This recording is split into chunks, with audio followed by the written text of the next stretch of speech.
Welcome to Quick Course Digest. Today, we're jumping headfirst into Introduction to Sociology, and let's get right to it. I mean, really think about it for a second. The clothes you've got on right now, the career path you're on, even the people you hang out with, are those decisions 100% yours, or is there something bigger going on behind the scenes? Well, that's what sociology is all about. It's about pulling back the curtain to see all those hidden forces that shape our lives. Okay, so how do we even begin to see these invisible forces? Well, sociologists have a secret weapon, their most powerful tool, and it's called the sociological imagination. It's a term that was coined by a guy named C. Wright Mills, and honestly, it's kind of like putting on a new pair of glasses. Suddenly, the whole world looks different. So what exactly is it? Well, what Mills was getting at is that your personal story, it's not just about you. It's tangled up with the much bigger story of the society you live in, right here, right now. To really get a handle on your own life, you've got to see how it connects to that larger historical and social picture.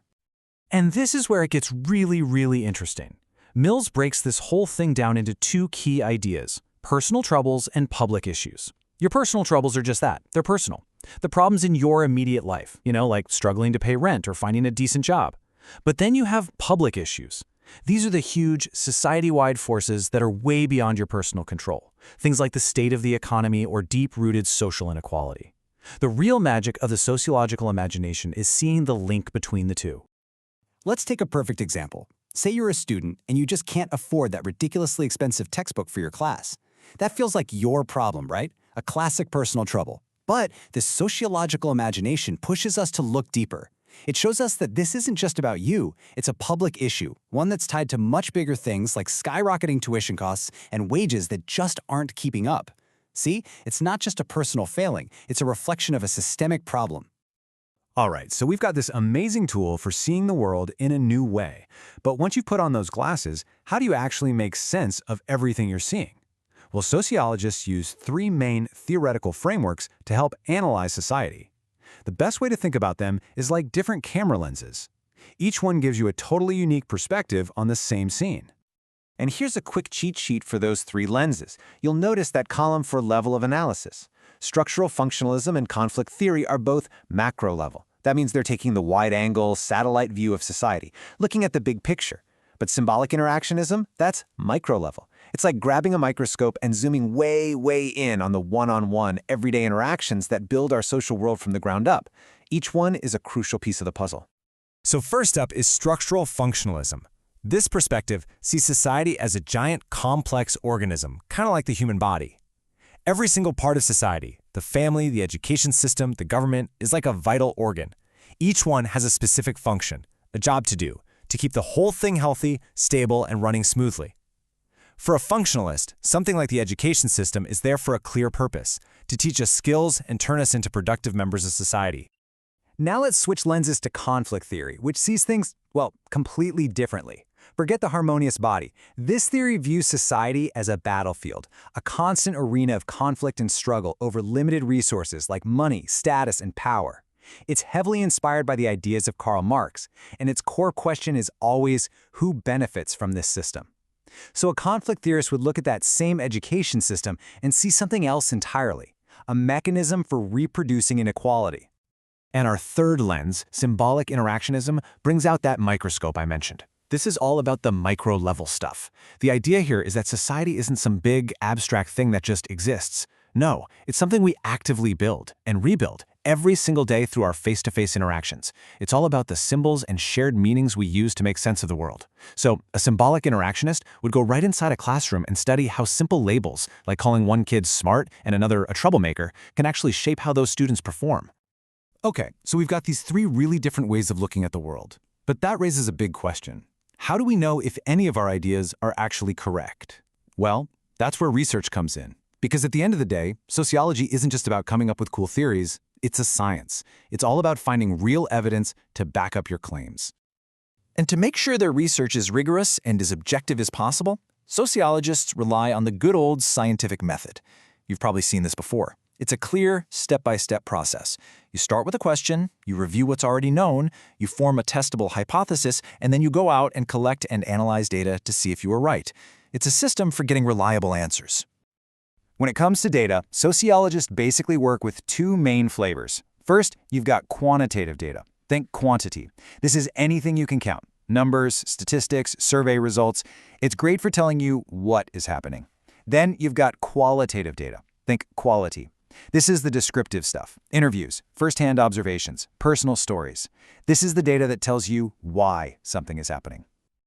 And here's a fantastic example of qualitative research in action.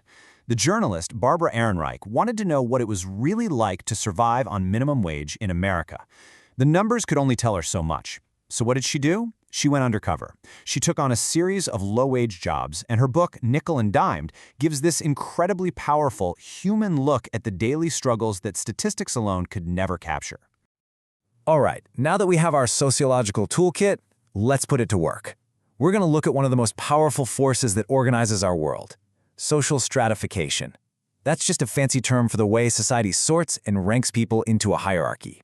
And trust me, where you land in that hierarchy has a massive impact on pretty much every aspect of your life. So what are we talking about when we say social stratification? At its core, it's society's system for categorizing people. And it's not just about money, though that's a big part of it. The sociologist Max Weber argued that it's really about three things: class, which is your economic position; status, which is about social prestige; and power, which is your ability to get your way. And if you want a jaw-dropping picture of what class inequality looks like on a global scale, just look at this. The 300 wealthiest individuals on the planet have more wealth than the poorest 3 times billion people combined. Let that sink in. That's not an accident. That's a direct result of the structure of our global economic system. Okay, let's shift gears and talk about another major line of division: race.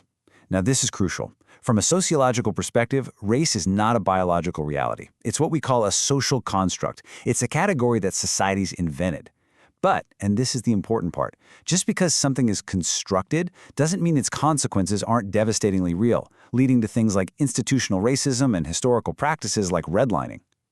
If you need a number to understand the real-world impact of that history, look no further than this study from the Boston area. The median net worth for a white household, about $247,000. For an average black household, $8. Now that is not a typo. 8. That is the brutal, tangible legacy of systemic racism. And of course, we have to talk about gender. This timeline of the women's suffrage movement tells a really important story. It shows that the fight for equality wasn't a single event. Sure, 1920 was a huge milestone for many white women, but it wasn't until the Voting Rights Act of 1965 that the right to vote was finally truly guaranteed for many women of color.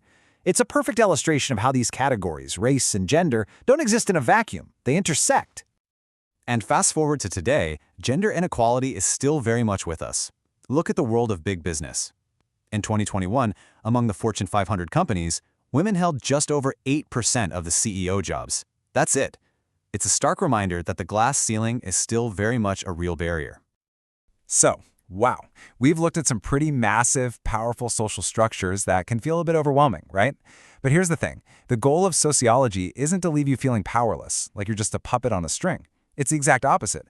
The whole point is to empower you, to give you the understanding you need to actually make a change. And that brings us back to where we started, with a powerful thought from C. Wright Mills. He said that to really understand and solve our problems, we have to look beyond just individuals. We have to look at the economic and political institutions of our society. In other words, to fix our personal troubles, we have to understand the public issues. That is the incredible power of the sociological imagination. So, we've shown you the structures. We've given you the tools to see the world like a sociologist. Now the only question left is, what role will you play? Now that you can see those invisible forces, what are you going to do about it?